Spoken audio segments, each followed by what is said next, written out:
Hello everyone, कैसे हो आप सभी। आज के वीडियो में हम लोग बात करने वाले हैं, एक बहुत ही बुरी खबर आ रही है नीट की तैयारी करने वाले छात्रों के लिए। दोस्तों, इसमें कई सारी चीज़ें हैं जो आप सबको जानना ज़रूरी है, तो चलिए उसी पे हम लोग डिटेल से बात करेंगे। एक्चुअली अभी जो न्यूज आ रही है कि अभ्यर्थी अब 3 से 4 बार ही दे सकेंगे नीट यूजी की परीक्षा। एक तो पहला टर्म एंड कंडीशन ये रख दिया कि 12th पास करने के बाद आपकी जो अटैम्प्ट लिमिट कर दी गई है। अब अटैम्प्ट लिमिट कर दी गई है का मतलब है कि 3 से 4 बार ही आप एग्ज़ाम दे सकते हैं, उससे ज़्यादा आप एग्ज़ाम नहीं दे सकते हैं। ठीक है। एनटीए सुधार समिति ने केंद्र को सिफारिश दी है, जो केंद्र सरकार है उनको सिफारिश सौंपी है। ठीक है। अब इसमें जो कुछ जो इम्पोर्टेंट चीज़ें हैं जो आप सबको जानना चाहिए, इसमें क्या माजरा है, सब कुछ मैं आप सबको डिटेल से समझाता हूँ। केंद्र सरकार के जो राष्ट्रीय पात्रता एवं प्रवेश परीक्षा स्नातक नीट यूजी 2025 से छात्रों को अनगिनत बार परीक्षा देने का विकल्प खत्म करने जा रही है। मतलब कि जो अटेम्प्ट लिमिट अनलिमिट थी वो अब लिमिट करने जा रही है 2025 से।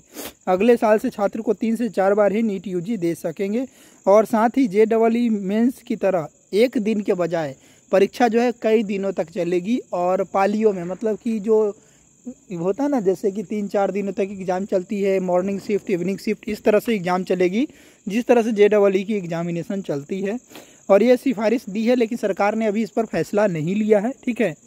और सूत्रों के अनुसार से पेन और पेपर से परीक्षा कराने के कारण ही जो प्रश्न पत्र है वो लीक होता है, क्योंकि दूर दराज इलाके में पेपर को भेजना पड़ता है ऑनलाइन मोड में, इस कारण से पेपर लीक होती है। अब ये जो नया पैटर्न जो करने जा रही है सरकार, जिससे सुनने में आ रहा है कि नई चीज़ों को लागू करेगी, इसमें जो मेजर चीज़ें क्या होगी, पहली चीज़ें क्या होगी, पेन एंड पेपर से जो एग्ज़ाम तो OMR शीट से ही होगी, लेकिन इसमें हाइब्रिड मॉडल को अप्लाई किया जाएगा। जैसे कि जो आपका पेपर है वो ऑनलाइन मोड में भेजा जाएगा। जैसे एग्ज़ाम मान लीजिए 9 बजे से शुरू होगा, तो 9 बजे से अगर शुरू होने वाला है तो 8:50 में 8:55 में एग्जामिनेशन सेंटर पर ऑनलाइन थ्रू क्वेश्चन पेपर पहुंचेगा, और उसको कॉलेज का जो मैनेजमेंट है वो आपको क्या करेगा, प्रिंट करके और तब जो स्टूडेंट को प्रोवाइड करेगा। इस तरह से एग्जामिनेशन जो है वो कंडक्ट कराने की बात चल रही है। पहले क्या होता था, पेपर पहले प्रिंट हो जाती थी और पहले सेंड किया जाता था एक दिन पहले, लेकिन अब ऐसा नहीं किया जाएगा। अब क्या होगा, पेपर जो है वो ऑनलाइन मोड से यहीं आधे घंटे पहले, 15 मिनट पहले ही यहाँ से रिलीज की जाएगी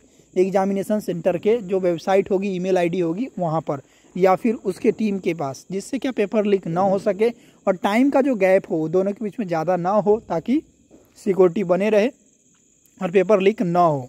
तो ये जो है 2-3 अपडेट थी आप सबके लिए। इसमें जो सबसे बड़ा सोचने वाली बात है कि आखिर इससे जो होगा 3 फायदे होंगे। पहला चीज़ें, जो भीड़ है स्टूडेंट की वो कम होगा।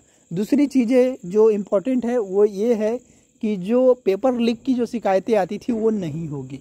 तो और तीसरी जो सबसे बड़ी चीज़ें है, जो कट ऑफ आई जाती थी वो भी अब कंट्रोल हो सकेगा, क्योंकि पेपर लीक वगैरह होने से कई बार ऐसा होता था कि मार्क्स और कट ऑफ हाई चली जाती थी। कई बार बच्चों में मन में पर जल जाता था कि पेपर लीक हुआ है, लेकिन उसके कोई प्रूफ नहीं मिल पाते थे। तो अब इस तरह से चीज़ें होगी तो पेपर लीक नहीं होगी। ठीक है बच्चों, तो ये बड़ी अपडेट थी आप सबके लिए। मिलते हैं नए अपडेट के साथ नए वीडियो में, तब तक के लिए बाय बाय।